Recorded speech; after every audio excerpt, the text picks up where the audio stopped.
Yang Abu Jahal selalu menyakitkan Nabi, yang Abu Jahal selalu memalukan Nabi, sehingga kan Abu Jahal menyusun satu strategi nak bunuh Nabi.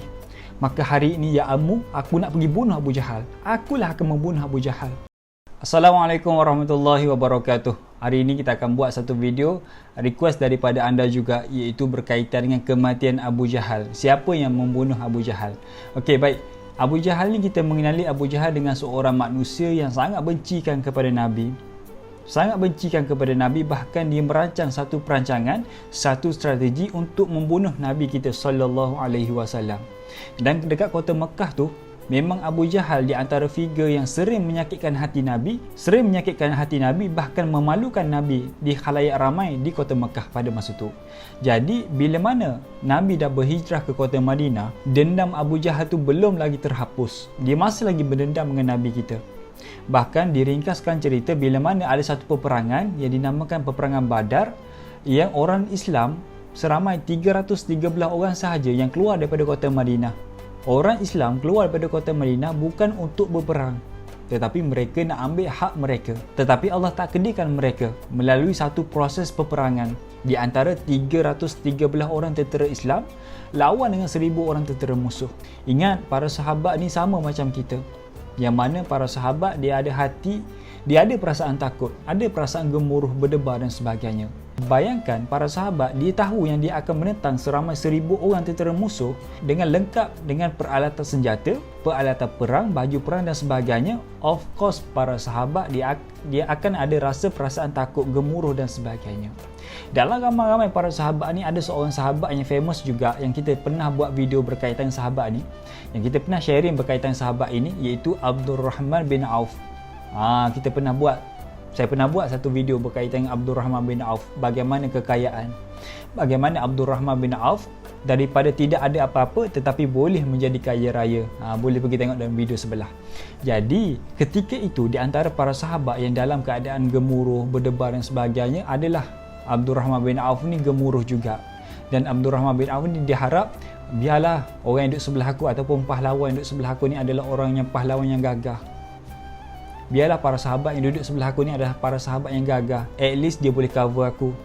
At least aku boleh cover dia dan sebagainya. Tetapi Allah takdirkan bila mana Abdurrahman bin Auf berpaling sebelah kanan dan sebelah kiri, terkejut Abdurrahman bin Auf. Kenapa? Sebab dia mendapati yang berada di sebelah kanan dan sebelah kiri bukan pahlawan yang gagah, tetapi dia dapati yang berada di sebelah kanan dan kiri Abdurrahman bin Auf adalah seorang budak yang di antara lingkungan 11 tahun sampai 15 tahun. Budak. Memang budak. Maka ketika itu habislah kali ni akulah kena jaga budak ini. Itu yang dianggap oleh Abdurrahman bin Auf. Akulah kena cover budak ini. Dalam keadaan aku pun nak cari orang yang cover aku. Jadi sebelum peperangan berlangsung, budak yang berada kedua belah Abdurrahman bin Auf, Muaz dan Muawis, bertanya kepada Abdurrahman bin Auf. Salah seorang daripada mereka bertanya, "Ya Ammu," bahasa Arab, "Ya Ammu, wahai pakcik, wahai pakcik." Maka Abdurrahman bin Auf berpaling kepada salah seorang daripada mereka. "Pakcik kenal tak siapa Abu Jahal? Yang mana satu Abu Jahal? Pakcik kenal tak?" Maka terkejut Abdurrahman bin Auf. Kenapa? Sebab seorang budak, baru je budak tetapi nak cari bos kepada orang kafir. Sedangkan Abdurrahman, aku ni nak timbang yang perebek-perebek je. Engkau ni seorang budak nak cari yang bos. Kita baru level 1. Nak kejar, nak pergi lawan orang yang level 10, 20 dan sebagainya. Maka kata Abdurrahman bin Auf, "Apa urusan kamu dengan Abu Jahal? Kenapa kamu mencari Abu Jahal? Apa urusan kamu?" Maka kata budak tu, apa kata budak tu? "Ya Ammu, ketika mana aku berada dekat kota Madinah, aku mendengar para sahabat menceritakan kelakuan Abu Jahal kepada Rasulullah SAW. Yang Abu Jahal selalu menyakitkan Nabi, yang Abu Jahal selalu memalukan Nabi, sehingga kan Abu Jahal menyusun satu strategi nak bunuh Nabi. Maka hari ini ya Ammu, aku nak pergi bunuh Abu Jahal. Akulah akan membunuh Abu Jahal." Tengok bagaimana reaksi seorang budak. Bersemangatnya dia nak pergi bunuh musuh Allah dan nak bunuh orang yang menyakitkan hati Nabi SAW, saking cintanya kepada Nabi SAW. Maka apa jawab Abdurrahman bin Auf? "Okey, tak apa. Nanti kalau aku jumpa Abu Jahal, kalau aku nampak Abu Jahal, aku bagi tahu." Maka tak lama kemudian budak yang sebelah lagi panggil pula Abdurrahman bin Auf, "Ya Ammu, ya Ammu, ya pakcik, wahai pakcik." Maka Abdurrahman bin Auf berpaling kepada budak yang sebelah tadi. Maka budak tu tanya, "Wahai pakcik, Pakcik kenal ke yang mana satu Abu Jahal? Pakcik kenal ke dalam ramai-ramai yang mana satu Abu Jahal? Maka Abdul Rahman pun tanya soalan yang sama. Apa urusan kamu dengan Abu Jahal? Apa urusan kamu dengan Abu Jahal? Aku ni tak nak cari Abu Jahal. Aku nak tiba yang perebek-perebek je. Maka apa kata budak tu? Ketika mana aku berada dekat kota Madinah, jawapan lebih kurang sama dengan budak yang pertama. Aku mendengar para sahabat berkata, aku mendengar daripada ibu aku yang Abu Jahal sering menyakitkan hati Nabi, sering menyakitkan badan Nabi, bahkan menyusun strategi nak bunuh Nabi. Maka hari ini akulah yang akan bunuh Abu Jahal. Tengok sakit cintanya kedua budak ini kepada Nabi SAW. Maka kata Abu Jahal, tak apa, kejap lagi kalau aku jumpa aku bagi tahu. Kejap lagi kalau aku nampak Abu Jahal aku bagi tahu yang mana satu Abu Jahal. Maka peperangan pun berlangsung. Berperanglah mereka di antara 313 orang tentera Islam menentang 1000 orang tentera musuh. Bayangkan tentera Islam yang tidak ada kelengkapan senjata walaupun satu, tak cukup senjata, tapi mereka boleh menang dalam peperangan Badar. Okey, dalam peperangan Badar kita boleh tengok bagaimana dalam peperangan Badar, dan satu ketika Abdul Rahman bin Auf dinampak Abu Jahal yang berada di atas kuda. Abu Jahal ni bos kepada orang kafir. Jadi Abu Jahal lah yang arah serang tu, serang ini, lebih kurang macam itulah. Kau pergi serang sana, kau pergi serang sana. Abu Jahal yang mengawal, yang kondak dan sebagainya. Wahai gulam, budak datang sini. Kau nampak tak yang duduk atas kuda tu, yang tengah mengarah orang buat kerja sana, buat kerja sini, serang orang itu, serang orang ini.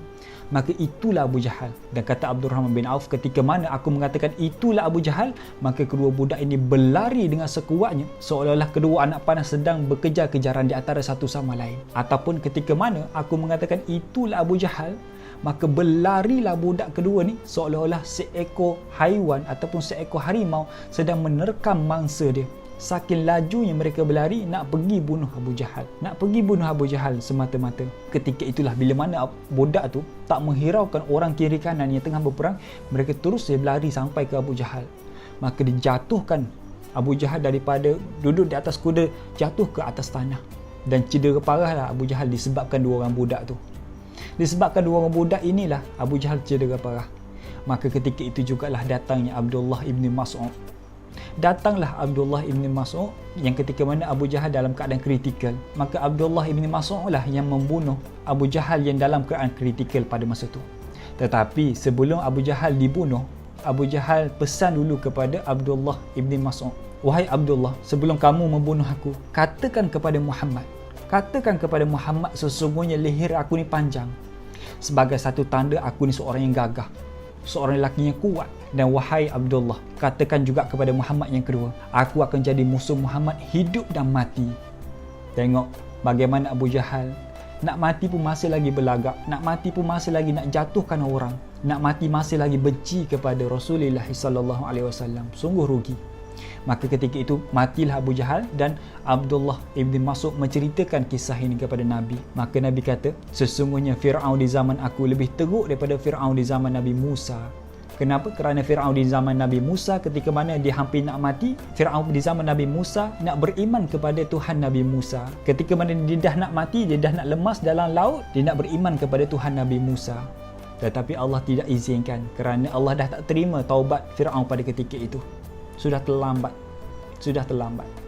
Maka inilah yang kita boleh belajar bagaimana kisah seorang yang sangat bencikan kepada Nabi, sangat ego, meletakkan ego di hadapan, meletakkan kedudukan di hadapan, sehingga kan tidak mahu melihat mana satu kebenaran, yang mana satu kebatilan. Tak nak terima yang mana satu yang benar, yang mana satu yang betul, dan yang mana satu yang salah. Jadi marilah sama-sama kita belajar daripada kisah hidup riwayat Abu Jahal. Jadi itu saja video kita untuk kali ini. Semoga video kali ini memberi manfaat kepada anda semua, dan terima kasih yang tengok daripada awal video sampai hujung video. Dan siapa yang ada suggestion, siapa ada cadangan untuk next video, boleh tulis kat ruang komen bawah. Assalamualaikum warahmatullahi wabarakatuh.